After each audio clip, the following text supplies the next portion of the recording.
Welcome to my channel, Exploring Chess. Let's start exploring.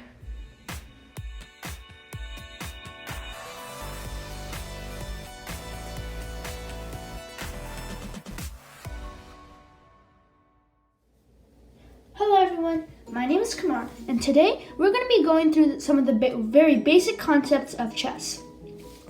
Here you see a chessboard.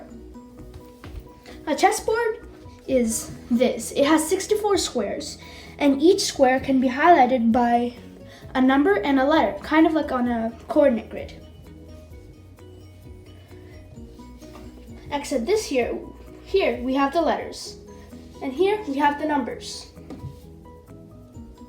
This square would be A1. We always start with the letter first. This square would be B2. Over here, this square would be E5. The board is also and the squares are also divided into categories, black and white. Later on, you'll see when we have a look at the pieces, you're gonna see a black bishop and a white bishop. These bishops can move diagonally, but they can only stay on their color. Some pieces can move all over the board, and some pieces can't, like the bishop.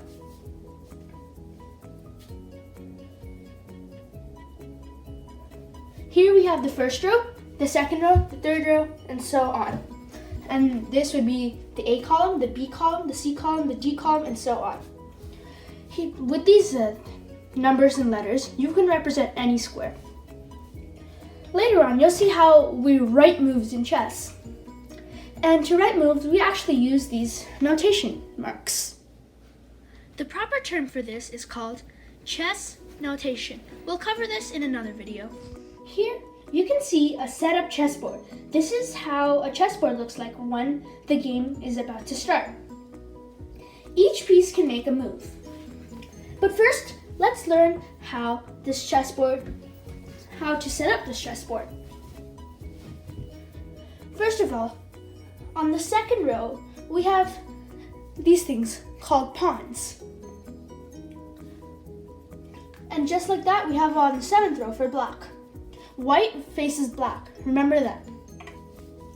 But it's pretty easy to remember. So, we have the pawns on the second row right before all our other pieces. We have the rooks in the corners. These are the rooks. We have the knights beside the rooks. These are the knights. Then we have the bishops. These are the bishops. And finally, we have the king and the queen.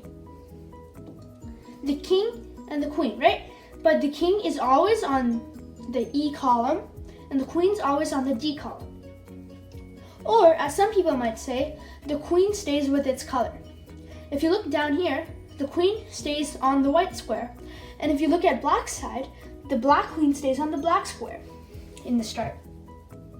In the next video, we're going to cover how we actually move these pieces in a chess game.